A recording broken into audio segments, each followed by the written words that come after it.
नमस्कार दोस्तों। आर के स्टडी इस यूट्यूब प्लेटफॉर्म पर आप सभी दोस्तों का स्वागत है।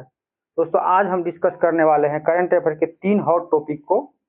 पहला है वर्ष 2025-26 में नए ब्रांड एम्बेसडर। दूसरा है 25-26 में विभिन्न उत्पादों को मिले जीआई टैग।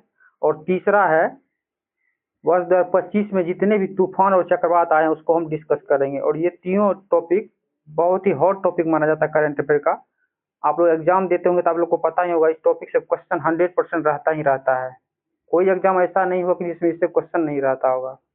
तो आइए हम इस तीनों टॉपिक को बारी बारी से डिस्कस करते हैं, जिससे आपको ये क्वेश्चन याद हो जाएंगे। 1 से 2 बार अगर देख लेते हैं इस वीडियो को तो आप आराम से ये क्वेश्चन याद हो जाएंगे। तो आइए हम देखते हैं बारी बारी से टॉपिक को। पहला टॉपिक को देख लेते हैं, नए ब्रांड एम्बेसडर को हम देख लेते हैं जो 2025 और 26 में बनाए गए हैं। वीजा का ब्रांड एम्बेसडर शाहरुख खान को बनाया गया है। इंफोसिस का ब्रांड एम्बेसडर कार्लोस अल्काराज को बनाया गया है। जिंदल स्टेनलेस लिमिटेड का ब्रांड एम्बेसडर रणवीर सिंह को बनाया गया है। महाराष्ट्र राज्य सड़क परिवहन निगम का ब्रांड एम्बेसडर रितेश देशमुख एवं जेनेलिया देशमुख को बनाया गया है। यामाहा म्यूजिक इंडिया का ब्रांड एम्बेसडर AR रहमान को बनाया गया है। पंजाब नेशनल बैंक का ब्रांड एम्बेसडर हरमनप्रीत कौर को बनाया गया। ये पहली महिला है बनी है, पंजाब PNB बैंक की ब्रांड एम्बेसडर पहली महिला बनी है।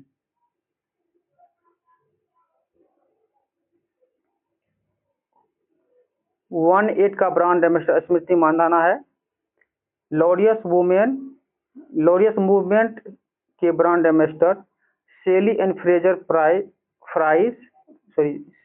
फ्रेजर प्राइस जमैका और सिमोन बाइल्स USA को बनाया गया है। ये क्वेश्चन याद रखना है। लॉरियस मूवमेंट के ब्रांड एम्बेसडर सेली इन फ्रेजर प्राइस जो जमैका के हैं और सिमोन बाइल्स जो US के हैं, इसको बनाया गया है। राष्ट्रीय जनगणना 2027 का ब्रांड एम्बेसडर सुदर्शन पटनायक को बनाया गया। ये सेंड आर्टिस्ट है, इसको बनाया गया है। भीम UPI कुकू टीवी के ब्रांड एम्बेसडर महेंद्र सिंह धोनी को बनाया गया है। SBI जनरल इंश्योरेंस के ब्रांड एम्बेसडर पंकज त्रिपाठी को बनाया गया है। और पारादीप फॉरेस्ट लिमिटेड के ब्रांड एम्बेसडर राहुल द्रविड़ को बनाया गया है। अब देख लेते हैं वर्ष 2025 में जितने भी तूफान आए हैं उसको हम देख लेते हैं। वर्ष 2025 में आए तूफान और चक्रवात। मैला चक्रवात जो अप्रैल 2026 में प्रशांत महासागर, पापुआ न्यू गिनी और सोलोमन द्वीप में आया। ये पापुआ न्यू गिनी द्वारा नामकरण इसका किया गया है। मैला नाम जो है याद करके ये पूछता है कि इसका नामकरण किस देश ने किया है और ये कहाँ पे आया, ये भी पूछा जाता है। प्रशांत महासागर में कभी कभी देश का नाम पूछ देता है, तो याद रखना है मैला चक्रवात जो है ये प्रशांत महासागर में आया है, जिसका नामकरण पापुआ न्यू गिनी देश ने किया है। टाइफून सिनकालू ये अप्रैल 2026 में गुआम और माइक्रोनेशिया में आया। इसका नामकरण माइक्रोनेशिया देश ही ने किया है।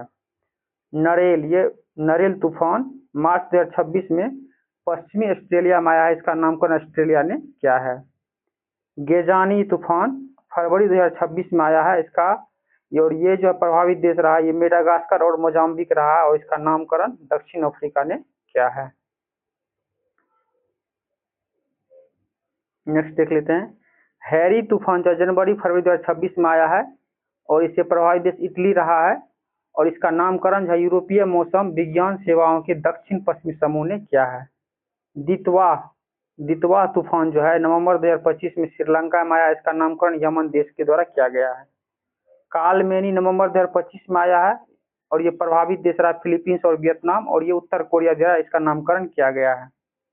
मेलिसा ये नवंबर 2025 में आया है और इससे प्रभावित देश जमैका, क्यूबा, हैती और बहामास और इसका नामकरण किया है WMO अंटार्कटिक ट्रॉपिकल साइक्लोन द्वारा किया गया है। मोथा तूफान ये अक्टूबर 2025 में आया था और इससे प्रभावित देश आंध्र प्रदेश, उड़ीसा और तमिलनाडु था और इसका नामकरण थाईलैंड द्वारा किया गया था। नेक्स्ट देख लेते हैं, शक्ति तूफान जो है ये अक्टूबर 2025 में अरब सागर, महाराष्ट्र और गुजरात में था। इसका नामकरण श्रीलंका के द्वारा किया गया है। मेटमो तूफान अक्टूबर 2025 में आया है। फिलीपींस, चीन और वियतनाम प्रभावित देश रहा है और USA द्वारा इसका नामकरण किया गया है। हेलोंग तूफान अक्टूबर 2025 में आया है प्रभावित देश जापान रहा है और वियतनाम इसका नामकरण किया है। रागासा तूफान सितंबर 2025 में आया है। ताइवान और फिलीपींस इसका प्रभावित देश रहा और फिलीपींस ने इसका नामकरण किया है। तो इस तरह से दोस्तों तूफान, जितने भी तूफान चक्रवात हम लोग डिस्कस कर लिया है। अब देखते हैं जीआई टैग को डिस्कस हम लोग कर लेते हैं।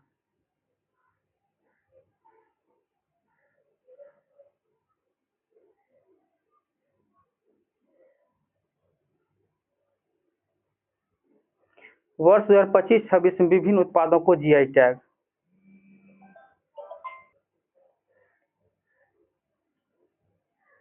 वर्ष 2025-26 में विभिन्न उत्पादों को प्राप्त जीआई टैग ये देख लेते हैं। हाल ही में बिहार राज्य को नालंदा की 52 बूटी साड़ी और फैब्रिक, गया की पत्थर कटी स्टोन क्राफ्ट और भोजपुर की पीढ़िया पेंटिंग को जून 2026 में जीआई टैग दिया। ये वेरी इंपॉर्टेंट है बीपीएससी एग्जाम को लेकर के, और बिहार में जितने भी एग्जाम है डेफिनेटली इससे एग्जाम में क्वेश्चन पूछा ही जाएगा। एक बार फिर से देख लेते हैं। बिहार के जो हाल ही में बिहार स्टेट में जो जीआई टैग दिया गया है, नालंदा की 52 बूटी साड़ी और फैब्रिक, गया की पत्थर कटी स्टोन क्राफ्ट और भोजपुर की पीढ़िया पेंटिंग को जून 2026 में जीआई टैग दिया गया है।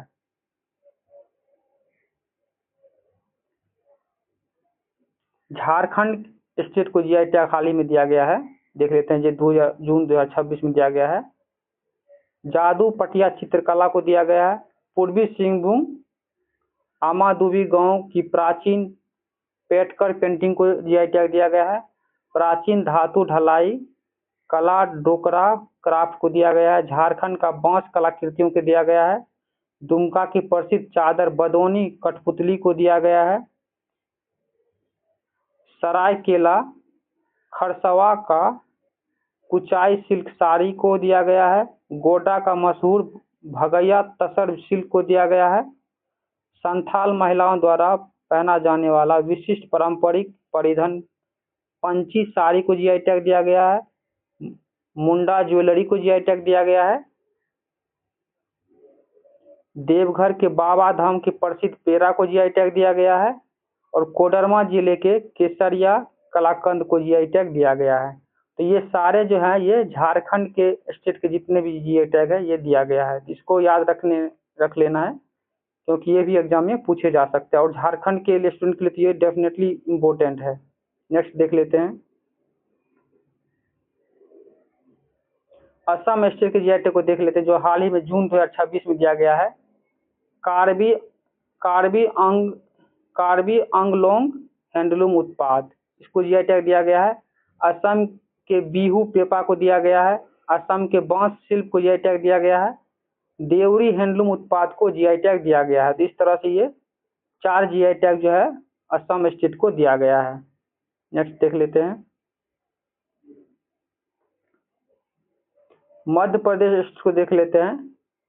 इंदौरी मालवी आलू को जीआई टैग दिया गया है। मांडू की खुरासानी इमली को जीआई टैग दिया गया है। रतलाम की बालम ककड़ी को जीआई टैग दिया गया है। और रतलामी गराडू को जीआई टैग दिया गया है।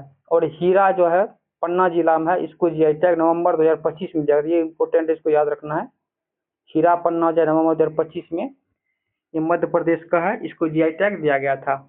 और पश्चिम बंगाल स्टेट को देख लेते हैं। जोलभोरा संदेश मिठाई और जनई की मनोहरा को जून 2026 में जीआई टैग दिया गया है।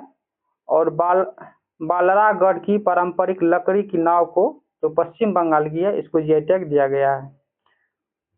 और मंदारिन संतरे को, जो दार्जिलिंग में पाया जाता है मंदारिन संतरे, ये दिसंबर 2025 में दिया गया है, वेस्ट बंगाल में इसको दिया गया है।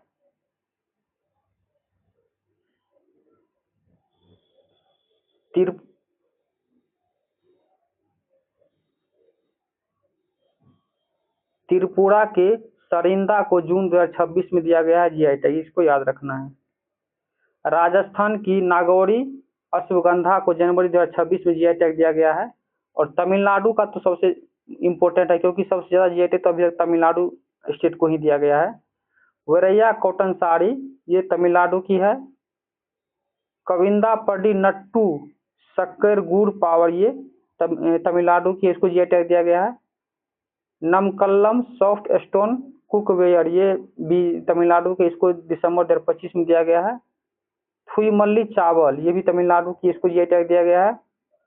अम्बास मुद्रम चोप्पू सामान, ये भी जीआई टैग, इसका भी तमिलनाडु को दिया गया है। आंध्र प्रदेश का जीआई टैग देख लेते हैं। पोंड्रू खादी, हाथ से बुनी हुई सूती साड़ी, ये दिसंबर 2025 में पोंडुरू साड़ी, ये आंध्र प्रदेश के स्टेट को दिया गया है। पोंड्रू साड़ी, खादी साड़ी के लिए जीआई टैग। नेक्स्ट देख लेते हैं, सिक्किम स्टेट का देख लेते हैं। तुंगबुक और पुंगटोंग पुलित, ये पारंपरिक लेप्चा वाद्य यंत्र है। ये नवंबर 2025 में सिक्किम को दिया गया था।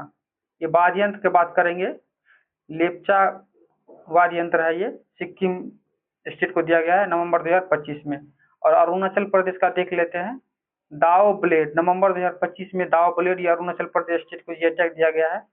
गुजरात के अंबाजी संगमरमर को, ये इम्पोर्टेंट है, नवंबर 2025 में दिया गया है गुजरात के अंबाजी संगमरमर को जीआई टैग।